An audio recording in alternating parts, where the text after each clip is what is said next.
Okay बेटा, आज हम स्टार्ट करेंगे unit and measurement first chapter का डे 4। आज हम ये चैप्टर फिनिश कर देंगे। ओके, तो इसमें नेक्स्ट टॉपिक हमारा आता है साइंटिफिक नोटेशंस क्या होती है। Scientific notation is a way to write a number in standard form.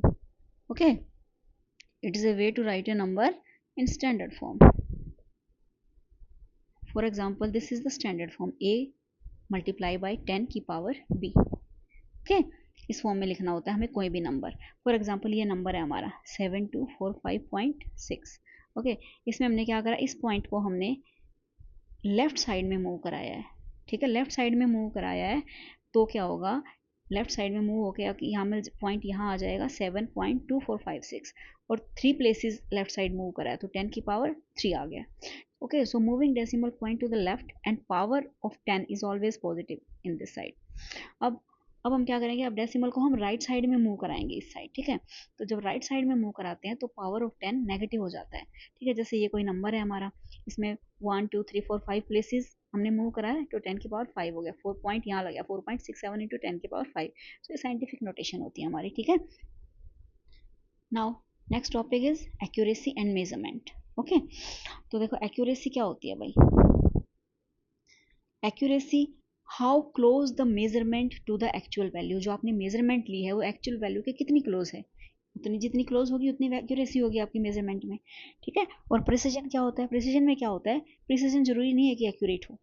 Okay, लेकिन आप उसमें क्या करोगे, 2 या 2 से ज़्यादा कितनी भी मेजरमेंट लोगे वो सारी मेजरमेंट बहुत क्लोज होनी चाहिए आपकी एक दूसरे के। ओके, तो वो प्रिसीजन होता है। जैसे देखो एग्जांपल से समझाती हूँ, ये पेंसिल 15 सेंटीमीटर की है।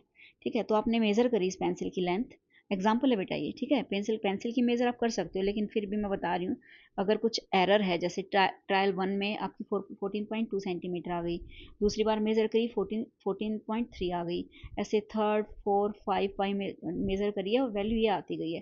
तो ये सारे एक दूसरे के कितनी पास है, 14.1 14.2 14.3, क्लोज है ना। ठीक है, सो ये क्लोज है एक दूसरे के, लेकिन क्लोज रिजल्ट भी वेरी कर रहा है, बहुत स्लाइटली वेरी कर रहा है। इसका मतलब प्रिसाइज रिजल्ट है हमारा। Okay, so measurement is precise लेकिन एक्यूरेट नहीं है, 15 सेंटीमीटर नहीं आया है। ओके, तो दिस इज कॉल्ड प्रिसीजन। अब ये कह सकते हो कि मेजरमेंट को आप प्रिसाइज और एक्यूरेट दोनों बोल सकते हो if values are both close to each other and close to the true और actual value as well. Okay, तब मेजरमेंट प्रिसाइज भी होगी और एक्यूरेट भी होगी। अब नेक्स्ट टॉपिक हमारा एरर। एरर क्या होता है, एरर होता है जो आपकी एक्चुअल वैल्यू है माइनस मेजर वैल्यू। जैसे 15 सेंटीमीटर आपकी पेंसिल की वैल्यू थी, मेजर वैल्यू आपकी 14.5 आ गई तो 0.5 का एरर आ गया। इस तरह ये एरर होता है। So difference between actual value and the measured value is called error. Okay, now error के टाइप कितने होते हैं बेटा, एरर क्लासिफाइड इन 3 कैटेगरीज।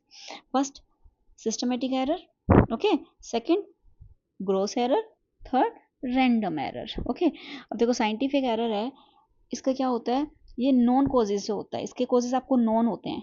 ठीक है, एरर क्यों आया, एरर आया लेकिन क्यों आया है। ग्रोस एरर होता है, ये होता है हमारी ह्यूमन की जो केयरलेसनेस से कैलकुलेशन लेने में, रिकॉर्डिंग लेने में हमसे कोई मिस्टेक हो जाए, वो ग्रोस एरर होता है। रैंडम एरर के हमें कॉजेज नहीं पता होते, अननोन कॉज होते हैं, हमें पता ही नहीं एरर क्यों आई है।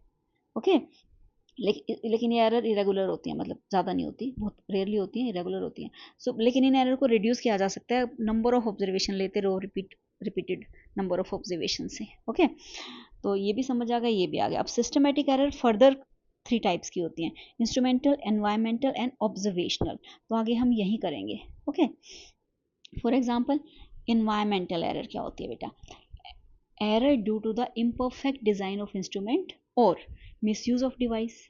ओके, मिसयूज करके डिवाइस को ख़राब कर दिया आपने, डिज़ाइन इम्परफेक्ट नहीं है, तो इससे क्या होता है, इंस्ट्रूमेंटल एरर होती है। ठीक है, ये भी रिड्यूस करी जा सकती हैं, आप एक्यूरेट इंस्ट्रूमेंट ले लो, उसको ठीक करा लो। अब आता है एनवायरमेंटल एरर, ये होती हैं एक्सटर्नल एनवायरमेंट कंडीशन की वजह से। ठीक है, जैसे टेम्परेचर, प्रेशर, डस्ट, वाइब्रेशन या इलेक्ट्रोमैग्नेटिक फील्ड्स वगैरह की वजह से जो होती है ना, जैसे ये जब चेंज हो जाए तो एनवायरमेंटल कंडीशंस की वजह से जो एरर आती है वो एनवायरमेंटल एरर होती है। अब आता है ऑब्जर्वेशनल एरर, ऑब्जर्वेशन की वजह से जो आई, यानी कि ड्यू टू इम्प्रॉपर सेटिंग हो एपरेटस की, या फिर आपने ऑब्जर्वेशन लेने में केयरलेसनेस दिखाई है। ओके, ऑब्जर्वेशनल एरर होती हैं। तो टाइप ऑफ एरर पता लग गया। अब आ गया रिप्रेजेंटेशन ऑफ एरर्स। रिप्रेजेंट कैसे करते हैं एरर को? एरर को एब्सोल्यूट एरर की फॉर्म में कैसे रिप्रेजेंट करेंगे? मीन एब्सोल्यूट एरर और रिलेटिव एरर्स की फॉर्म में रिप्रेजेंट किया जा सकता है। तो ये क्या होती हैं? तो फर्स्ट हम पढ़ते हैं एब्सोल्यूट एरर। एब्सोल्यूट एरर क्या होता है? It's the difference between individual value and true value. ठीक है, क्या मतलब हुआ इसका? देखते हैं। अब देखो देखो, जैसे आपने कोई मेजरमेंट करी है, उसमें आपने 5 मेजरमेंट करी है, ठीक है, तो आपकी इंडिविजुअल 5 वैल्यू आ गई।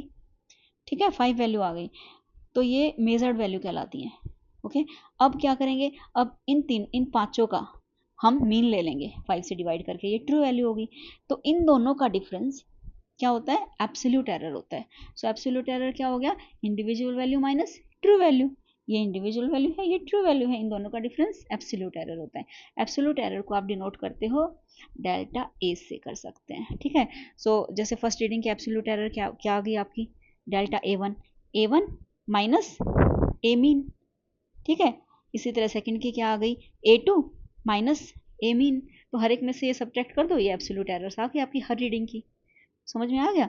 तो एरर कैन बी पॉजिटिव और negative. So absolute error can be positive as well as negative. तो इसको लिख सकते हैं, पर पॉजिटिव नेगेटिव से आपकी कैलकुलेशन पे फर्क नहीं पड़ेगा। ठीक है, आप ऐड ही करोगे उसको।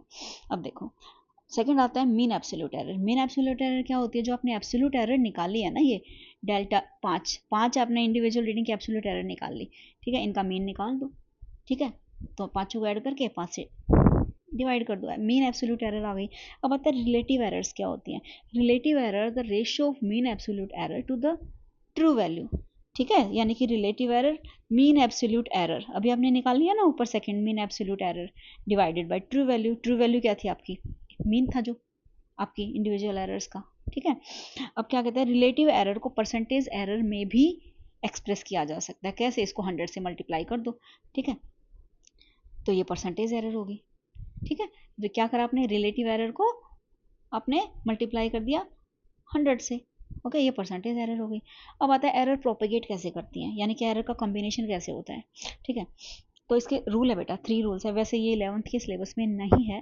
ठीक है, तो आप यहीं पे छोड़ सकते हो, अदरवाइज आपको सीखना है तो मैं बता देती हूँ। पहला रूल है the maximum absolute error in the sum और difference of the two quantities is equal to the sum of absolute error in individual quantity. मैंने बोला था ना आपकी एरर पॉजिटिव नेगेटिव दोनों हो सकते हैं, लेकिन जब आप इनको निकालोगे ना तो उसका सम हमेशा सम ही लोगे आप एब्सोल्यूट क्वांटिटी का। जैसे एक्स आपका ए प्लस बी है, ठीक है, या ए माइनस बी है। ये क्या है? ये आपकी एरर है। एरर को क्या चेंज करोगे? Delta A delta B absolute errors हैं ये आपकी। तो रिजल्ट क्या हो जाएगा इनका? इनका रिजल्ट हो जाएगा x plus minus absolute x value, absolute value of x की। ठीक है, तो ये इसका रिजल्ट हो जाएगा। ये आपको समझ आएगा, मैं न्यूमेरिकल बताऊंगी एक दो, तब अच्छे से समझ आ जाएगा, अभी कंफ्यूज होने की कोई जरूरत नहीं है। रूल सेकंड है मैक्सिमम फ्रैक्शनल और relative error in the product और division of the quantities is equal to the sum of the fractional or relative error in the individual equation quantities. Okay, फिर से मैं देखो, अब क्या है? मल्टीप्लिकेशन की बात हो रही, ऊपर क्या थी? एडिशन और सब्ट्रैक्शन की बात थी।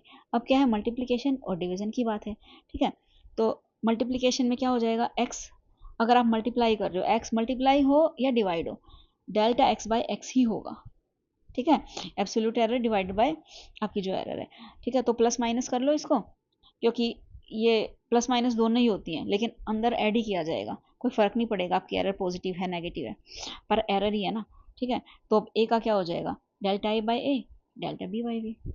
ठीक है, यानी कि absolute A upon true, absolute B upon B true. अब आ गया थर्ड। अब maximum fractional error in a quantity raise to power N and N times the fractional error in quantity itself. Okay, जैसे ये है आपकी, क्या है? एक्स है A to the power N.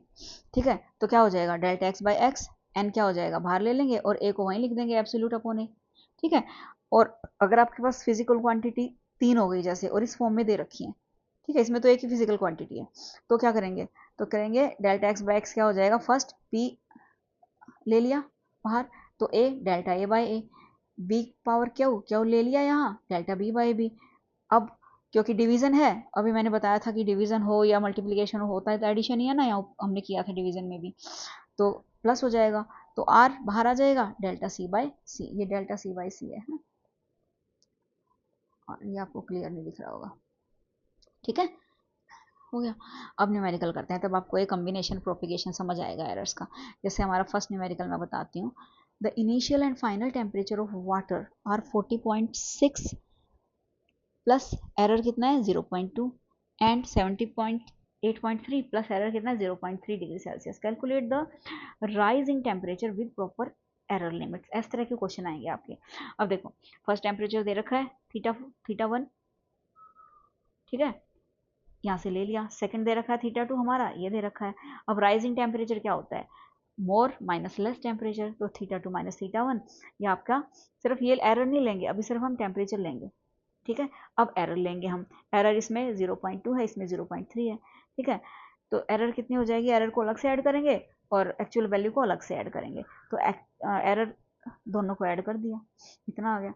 अब आंसर कैसे लिखोगे, तो कितना राइज हुआ आपका, एक्चुअल प्लस एरर, ये आपका आंसर आ गया। इसी तरह से सेकंड क्वेश्चन है, a body travel uniformly A distance 13.8 और एरर है 0.2 मीटर, इन टाइम दे रखा है 4.0 और 0.3 सेकंड एरर है। तो calculate is velocity and percentage error in velocity also. अब देखो, डिस्टेंस कितना दे रखा है, टाइम कितना दे रखा है, दोनों लिख दिए। और वेलोसिटी क्या होता है, डिस्टेंस अपॉन टाइम, ठीक है। तो पहले हम सिर्फ एब्सोल्यूट वैल्यू लेंगे, डिवाइड कर दिया, आ गया आपका। अब हम लेंगे क्या नाम है, हाँ, वेलोसिटी का निकालेंगे ना अब, ठीक है। तो सॉरी, हाँ, डेल्टा वी बाई वी निकालना है हमने अब, ठीक है। तो डेल्टा वी बाई वी से क्या आ जाएगा आपका, delta S by S delta T by T, okay. तो हाँ, डिवीजन है ना, ये डिवीजन में किया था हमने, तो delta S error upon absolute error upon जो भी आपको sorry absolute sorry error plus distance, error plus time, ठीक है। तो इनको फॉर्मूला में पुट कर दो और आपकी वैल्यू आ गई, ठीक है। तो डेल्टा एस क्या है, 0.2 है एरर, ठीक है, अपॉन 13.8, 13 पॉइंट आपकी एक्चुअल वैल्यू है, ठीक है। इसी तरह 0.3 अपॉन दिस, आंसर आ गया। अब देखो, अब क्या निकालना आपने, कैलकुलेट द वेलोसिटी, ठीक है। तो वेलोसिटी निकालने के लिए हमने क्या करा, डेल्टा वी, वेलोसिटी क्या होता है, डिस्टेंस अपॉन टाइम होता है ना, ठीक है। तो हाँ, डेल्टा वी कितना हो जाएगा, इसको वी से मल्टीप्लाई कर देंगे, ठीक है। तो क्या होगा, plus minus this into V, हमारा यहाँ पे आया था, ये रहा वी, यहाँ पे पुट कर दिया, ठीक है। तो आंसर आ गया, दोनों को सोल्व कर दो, समझ गए। अच्छा, अब आ गया, अब वी हमारा कितना आ गया, ये डेल्टा वी आया है, ये वी आया था, दोनों को ऐड कर दो, ठीक है। ये आ गया आपकी वेलोसिटी। परसेंटेज एरर क्या होगा, delta V by V into 100, यानी कि relative into velocity. Relative error हमारी ये थी, इंटू सॉरी इंटू 100, इंटू 100, ये आंसर आ गया। पर ये 11th में सिलेबस में नहीं है, CBSE के में, पर ठीक है, मैंने करा दिया, इट्स ओके।